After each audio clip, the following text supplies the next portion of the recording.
नमस्कार, गुलमोहर किचनमध्ये आपलं स्वागत आहे। नेहमी आमटी आणि भगर खाण्यापेक्षा कधीकधी तुम्ही या पद्धतीनेही ही भगर करू शकता। तर इथे मी भाजलेले शेंगदाणे आणि जेवढा तिखट आवडत असेल तेवढी मिरची तुम्ही इथे घेऊ शकता। मी 4 ते 5 इथे मिरच्या घेतलेल्या आहेत। इथे भगर ही 1.5 वाटी घेतलेली आहे, भाजलेली भगर आहे। आता सुरुवातीला हे कोरडंच असं वाटून घ्यायचं आहे।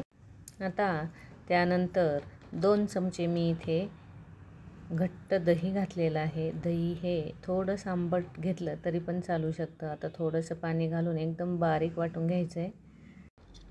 इथे याप्रमाणे हे वाटून घ्यायचं आहे। आता इथे कढईमध्ये आवडीनुसार तेल घाला किंवा गावरान तूप घाला। गावरान तूप खूप छान लागतं जर फोडणीला ते वापरलं तर। आता तूप गरम झाल्यानंतर यामध्ये तुम्हाला जर जिरे आवडत असतील किंवा उपवासाला चालत असतील तर जिऱ्याची फोडणी ही खूप छान लागते।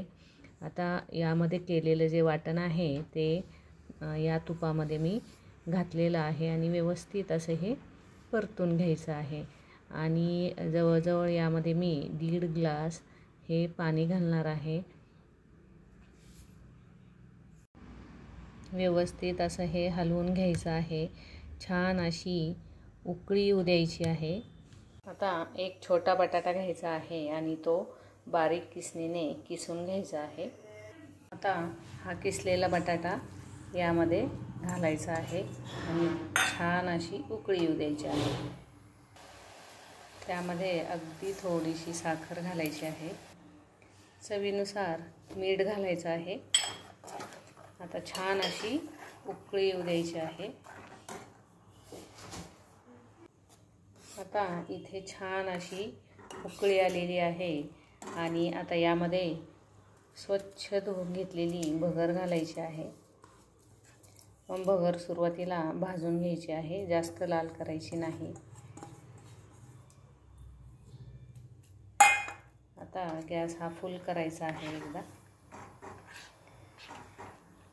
फुल गॅसवर छान उकळी येऊ द्यायची आहे। नंतर गॅस हा बारीक करायचा आहे।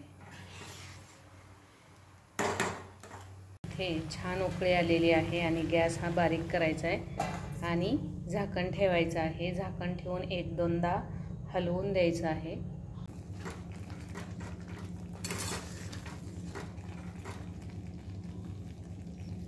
परत 1-2 मिनिट हे झाकण ठेवून द्यायचं आहे। आता यामधलं पाणी हे आटत आलेलं आहे। मस्त अशी इथे शिजून झालेली आहे। गॅस इथे बंद करायचा आहे आणि यापेक्षा जर तुम्हाला पातळ अजून आसट जर करायचे असेल तर ताटावर पाणी घालायचं आहे। ते गरम झालं की त्यामध्ये घालून द्यायचं आहे। आता मी इथे गॅस हा बंद करणार आहे।